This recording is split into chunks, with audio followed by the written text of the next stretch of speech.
New York, a former Goldman Sachs partner testified on Wednesday that he and a colleague became heroes at the bank for bringing in billions in business from Malaysia's 1MDB sovereign wealth fund, deals he said were cemented through bribes and kickbacks. Tim Leissner, the former chief of Goldman's Southeast Asia operation, is a star witness in the criminal trial of Roger Ng, the bank's former head of investment banking in Malaysia. Prosecutors have accused Ng, 49, of receiving millions of dollars in kickbacks for helping embezzle funds from 1MDB. Ng has pleaded not guilty to conspiring to launder money and to violate an anti-bribery law.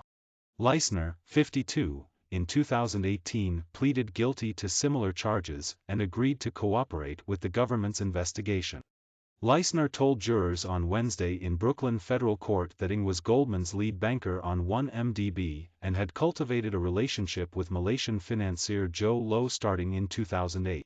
Leissner testified that Low was the key decision-maker at 1MDB, bringing in 1MDB business to Goldman, which ultimately sold $6.5 billion in bonds for the fund and reaped $600 million in fees, instantaneously made us heroes within the bank, Leissner said.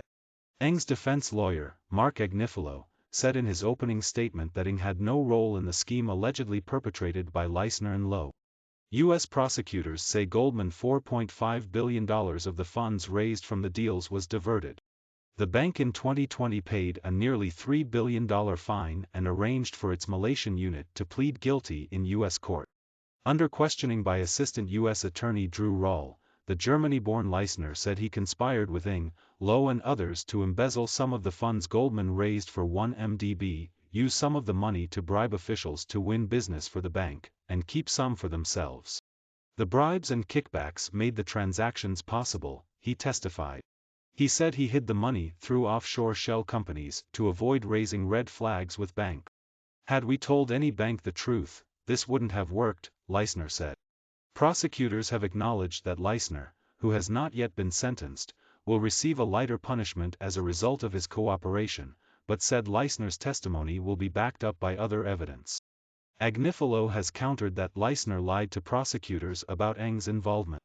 He spent much of his opening statement attacking Leissner's credibility, portraying him as a socialite who stole to finance a lavish lifestyle. A lawyer for Leissner declined to comment. Low, the accused mastermind behind the scheme, was indicted in the United States alongside Ng in 2018. He has not been arrested by U.S. or Malaysian authorities. Low's U.S. lawyer did not respond to a request for comment.